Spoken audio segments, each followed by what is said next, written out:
Je prends le terme sobriété comme une démarche active, disons une démarche active en vue d'un bien. Si aujourd'hui, parce que j'ai l'impression que c'est bien pour l'environnement ou parce que j'ai l'impression que c'est bien pour le pays de moins consommer par exemple de textiles ou véhicules, etc., que j'ai cette démarche, c'est une démarche de sobriété active. Mais en revanche, il ne faut pas confondre ça avec la contrainte. On entend le gouvernement parfois parler de sobriété subie ou sobriété imposée. Je crois que c'est un problème parce que ça dénature un petit peu le terme. Les gens qui n'allument pas le chauffage pendant l'hiver, en général, ne sont pas en une situation de sobriété active, ils sont en situation de pauvreté. Ou si jamais cet hiver, nous sommes obligés de couper l'électricité parce que nous n'avons pas suffisamment de gaz ou de centrales nucléaires, ça ne sera pas de la sobriété active, ça sera de la pénurie. D'accord ?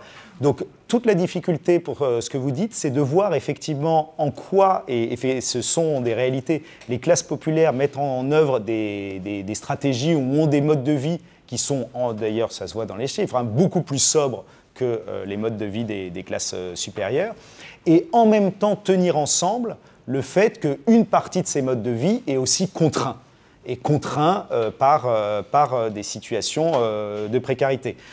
La précarité énergétique donc, dans le logement, c'est 12 millions de personnes touchées en France.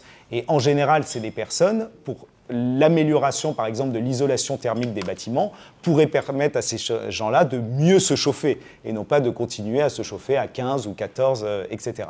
Donc toute la difficulté, c'est de tenir ensemble le fait qu'il y a des choses à aller chercher, à regarder et sans doute à imiter dans le mode de vie d'une bonne partie de la population qui est beaucoup moins représentée effectivement dans les médias, à l'Assemblée nationale et autres. Et en même temps, ne pas oublier qu'une partie de ces modes de vie sont aussi contraints et que les gens le font c'est pas toujours un libre choix. Et donc toute la difficulté, c'est d'arriver à avoir des modes de vie plus sobres qui ne soient pas non plus une contrainte et une nouvelle contrainte pour toute une partie de la population.